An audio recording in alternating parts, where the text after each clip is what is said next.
Thank you so much, Jason, for joining us. This is Jason Herrick. He is running for Amarillo City Mayor. Thank you for coming. Thank you, Paige. No, thank you. So we'll just start by telling us a little bit about your resume, qualifications, what makes you the best candidate for Amarillo City Mayor. Yeah, sure. Well, I'm not a politician, but I am a problem solver.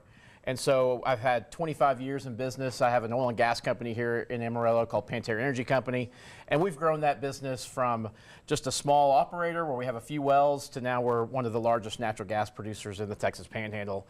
So we've been solving problems in our business, but we've also worked a lot on community issues as well. And so I've had the chance over the last 25 years to work on really great projects like revitalizing our downtown. And then some of the ones I'm most proud of also is bringing the Texas Tech Vet School to Amarillo. So these were hard and complex issues for our community. And it takes that to go out there and solve those. And what I want to see is Amarillo continue to grow. I want this to be a place where my kids want to come back to and want to live. And I want to see us really thrive with our families. And so I think that's the main reason that I'm running. Yeah, of course. And you mentioned, and a lot of people are running on public safety infrastructure, and that's something that you're focused on, but tell us a little bit about your platform and kind of the ideas that you are running on. Sure. I mean, there's no doubt. We have to focus on infrastructure immediately. We have serious problems, and we have kicked our can way down the road now. We have an $800 million liability that has not been dealt with this council. The wastewater treatment plant is at a situation now where we just don't have the luxury of time anymore to sit here and talk about these things, and we're still failing to go talk about it. So in my first 120 days, we'll have a comprehensive infrastructure plan that outlines not only for our sewer system, which is failing, but also for our roads. And to get ourselves back on track, we have to focus on those things because you can't go do the other things we need to do, which one of those is, and I am unapologetically for jobs here in Amarillo, and we should be the hub of manufacturing, of transportation, of agriculture.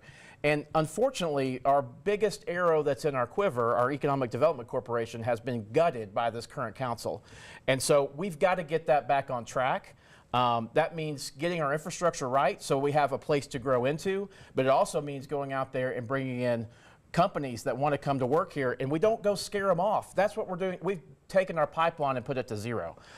We can't do that. We have to bring companies in. They have to be manufacturing because we have to grow our sales tax if we're going to continue to grow this city. And then lastly, and importantly, we talk a lot about the need for our quality healthcare system. We have a situation right now where we have to send both kids and adults, if they have specialty needs, oftentimes we have to send our most vulnerable patients down to Lubbock or to Houston or to Dallas to go get that care. That's not acceptable to me. We've got to do those things here, and unfortunately, we've driven down our hospital district funds, and we're down to where we have to start dealing with these things. Having a good healthcare system is one of the most important things to bringing in jobs, but also to doing that for our citizens and keeping people here. You don't want to have to take your kids off to someplace down the road if you've got serious issues. We need to be able to service our citizens here in Amarillo. That's our city services, that's our healthcare services, and that's bringing quality jobs to our city. Yes, sir. And so you talk also about kind of the things that the current council may not have gotten kicked the can a little bit down. So what is something that you really want to focus on that either this past administration or administrations before them haven't really been focusing on that you want to work on? Well, infrastructure is obviously the first one, and we have to go get that right. We're not dealing with the problems that come up. And unfortunately, what they have done is said, well, it's a hope and a prayer strategy. I hope that we'll get some federal funds, or I hope that we'll get some state funds. But the problem is, we should have been down there in Austin last summer. If we wanted to try to get funds out of the Texas Water Fund, we had our opportunity. We've already let that pass. Other cities around there are down there doing that. I've brought that experience. When we brought the Texas Tech Vet School here, we had to go down to Austin and bring those funds here to come do that. Otherwise, we're putting all of that burden onto our citizens. There'll be no other way to deal with it. And so we've got to get leadership in place that's able to deal with these problems. They're complex and they're hard, and we don't have the folks in place right now that can go handle those issues. We have to get the right folks in, and that starts with the mayor position. Yes, sir. So thank you so much for joining us and talking about your ideas and your beliefs for what can make Amarillo better for the community. And I'll give you another minute or so just to talk about why you think you are the best candidate for Amarillo City Mayor. Well, we have bad government right now. That's just the situation. We have 5 candidates. They've all been backed by a single person.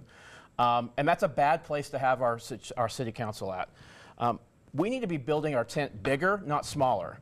And we've kind of turned into a quid pro quo system where the highest donor gets to go be on the AEDC board and become a forever president. That's not acceptable to me. We need to be building our board. You can't have just the same people doing all the things within our city. We need to have an approach where we go to all 4 corners. That's why I'll be implementing town hall listening sessions on every corner of the city so that we get to hear what people are seeing and we can communicate the things that are going on in our city. That's the only way that you can really manage. It's the only way that you can run a city, and that's getting active communication with the citizens so that we're all participating in good government. Well, thank you so much for joining us, Jason. Yep. I really appreciate you coming and letting us know a little bit more about you, and good luck with the election. Yeah, thank you so much. No, thank you.